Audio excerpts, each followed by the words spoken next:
새벽 예배 자리로 나오신 모든 성도님들을 주님의 이름으로 환영하며 축복합니다. 다 함께 사도신경 낭독하심으로 신앙 고백 드리겠습니다.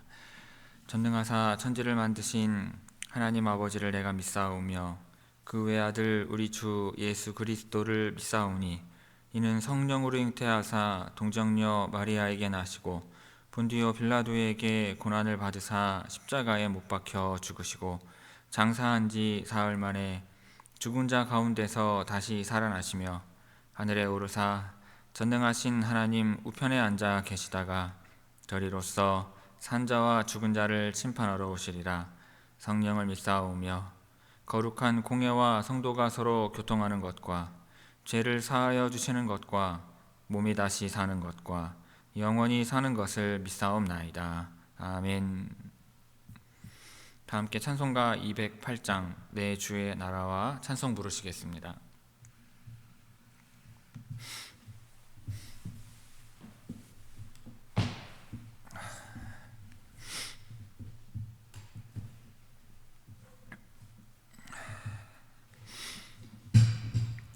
찬송가 208장입니다.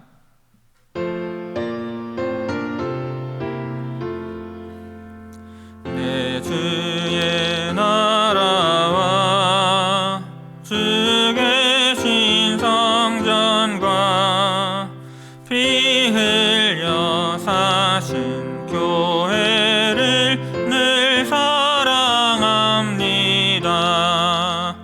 내 주의 교회는 선성과 같아서 눈동자같이 아끼사 늘 보호하시네.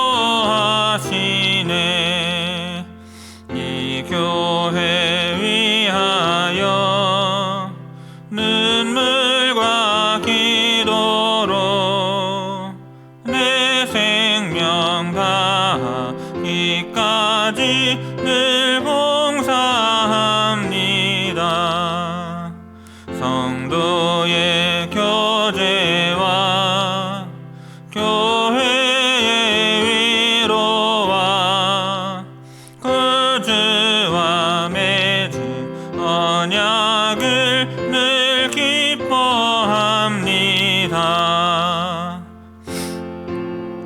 영광과 베푸시는 예가 진리와 함께 영원히 시온에 넘치네. 아멘.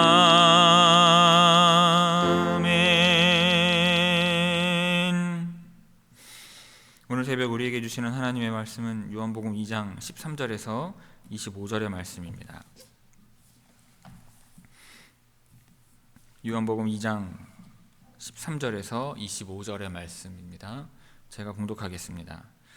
유대인의 유월절이 가까운지라 예수께서 예루살렘으로 올라가셨더니 성전 안에서 소와 양과 비둘기 파는 사람들과 돈 바꾸는 사람들이 앉아 있는 것을 보시고 노끈으로 채찍을 만드사 양이나 소를 다 성전에서 내쫓으시고 돈 바꾸는 사람들의 돈을 쏟으시며 상을 엎으시고 비둘기 파는 사람들에게 이르시되 이것을 여기서 가져가라.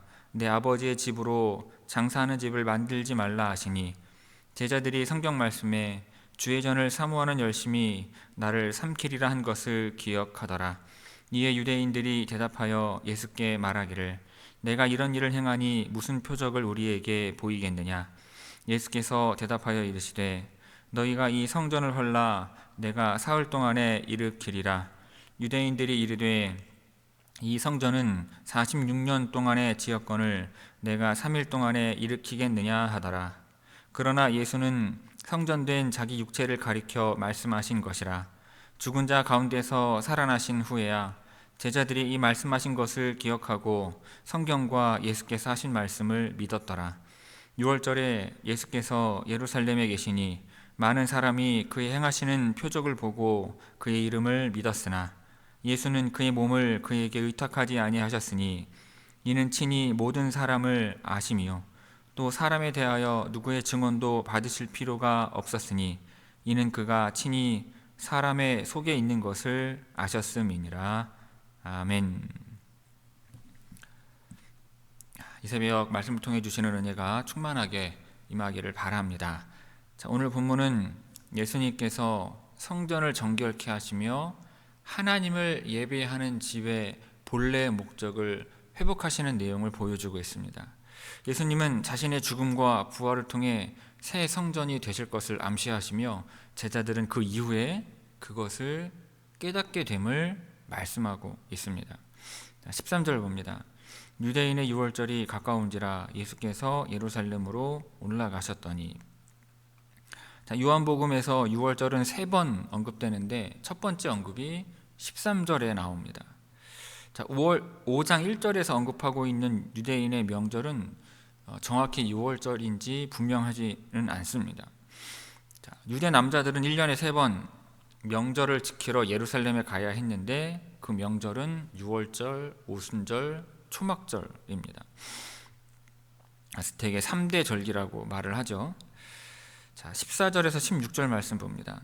성전 안에서 소와 양과 비둘기 파는 사람들과 돈 바꾸는 사람들이 앉아있는 것을 보시고 노끈으로 채찍을 만드사 양이나 소를 다 성전에서 내쫓으시고 돈 바꾸는 사람들의 돈을 쏟으시며 상을 엎으시고 비둘기 파는 사람들에게 이르시되 이것을 여기서 가져가라. 내 아버지의 집으로 장사하는 집을 만들지 말라 하시니.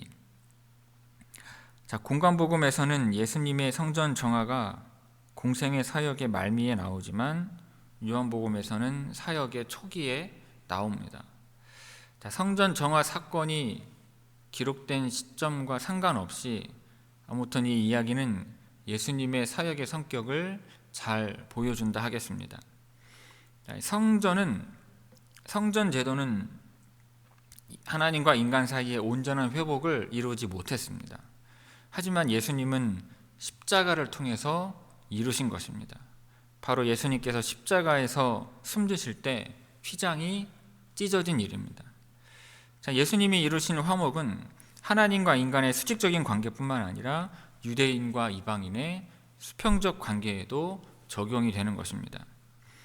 자, 본문을 보면 성전에 들어가신 예수님은 소와 양과 비둘기 파는 사람들과 돈 바꿔주는 사람들을 보십니다. 자, 이들은 제사를 드리러 오는 사람들에게 도움을 주는 이들입니다. 중요한 절기를 지키러 하나님 앞에 나아올 때에는 빈손으로 오면 안 되기 때문입니다. 문제는 아시다시피 재물을 팔고 동전을 교환하는 일, 즉 이것을 통해서 많은 이윤을 남기는 것이 성전 안에서 일어났다는 것입니다. 예수님이 보시기에 이들은 장사꾼에 지나지 않았습니다.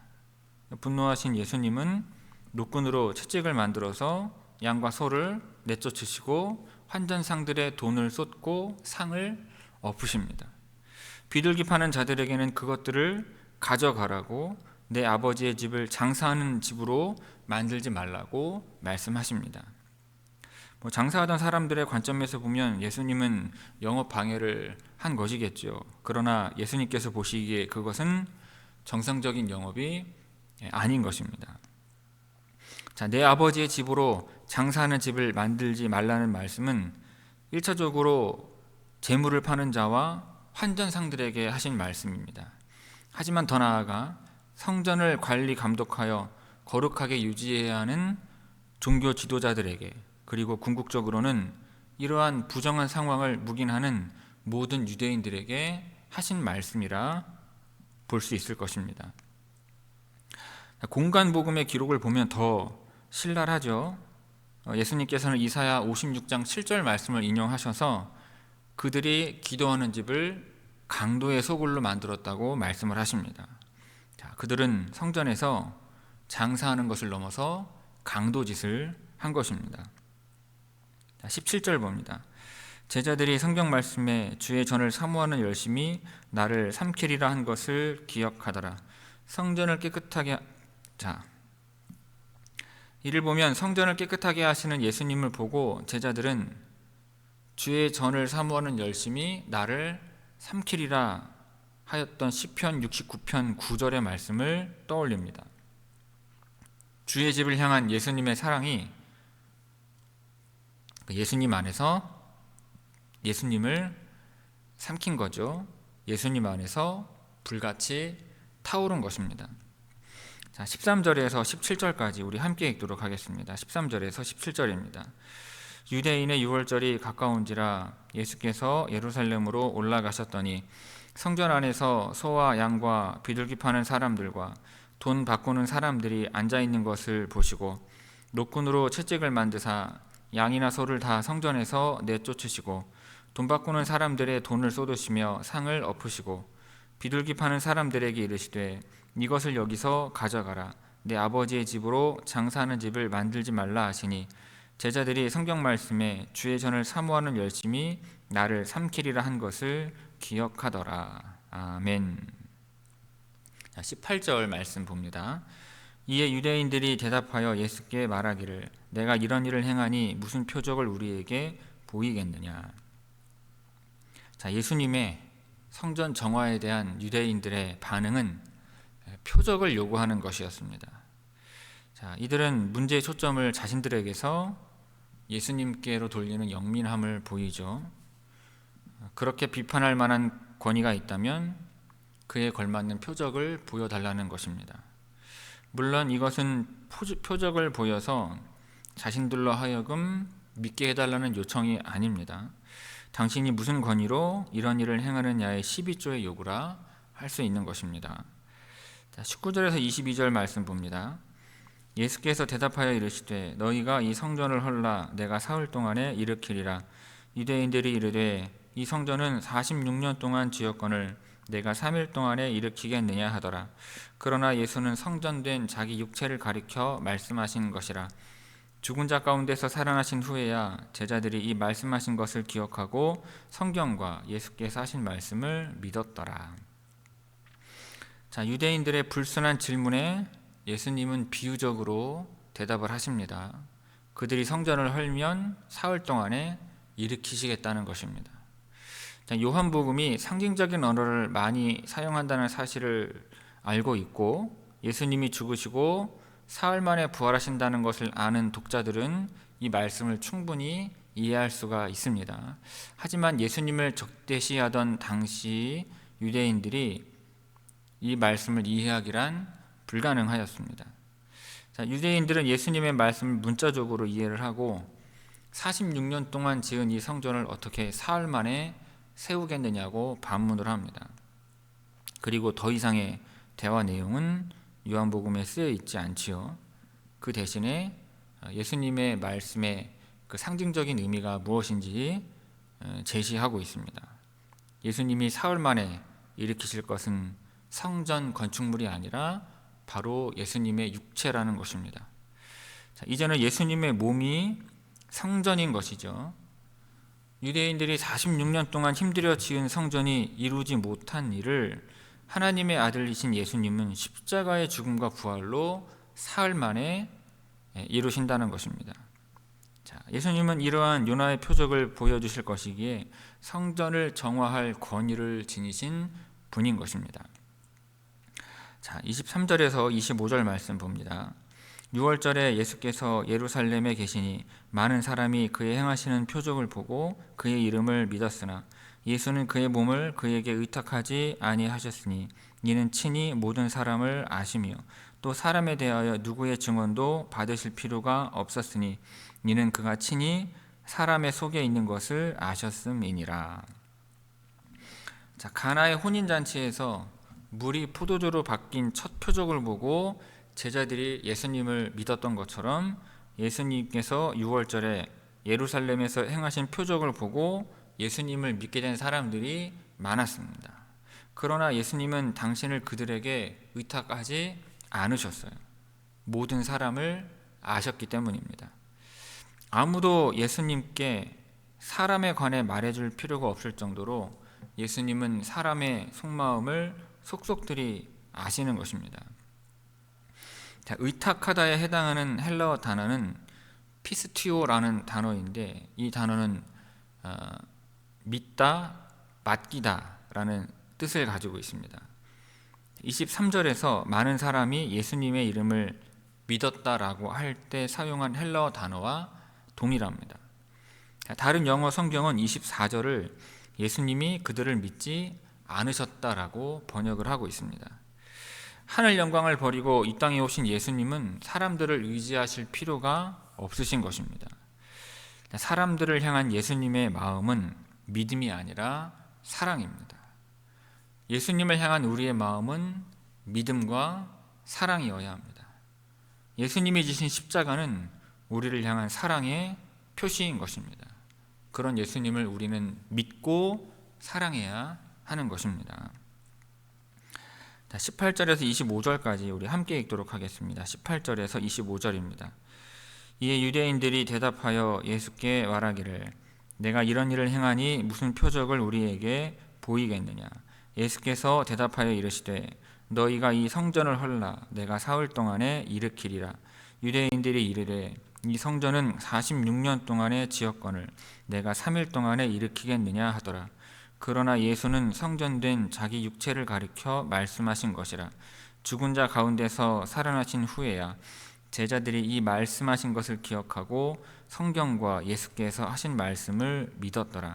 6월절에 예수께서 예루살렘에 계시니 많은 사람이 그의 행하시는 표적을 보고 그의 이름을 믿었으나 예수는 그의 몸을 그들에게 의탁하지 아니하셨으니 이는 친히 모든 사람을 아시며 또 사람에 대하여 누구의 증언도 받으실 필요가 없었으니 이는 그가 친히 사람의 속에 있는 것을 아셨음이니라. 아멘. 자, 성도 여러분, 오늘 본문은 예수님께서 성전을 정결케 하시는 내용입니다.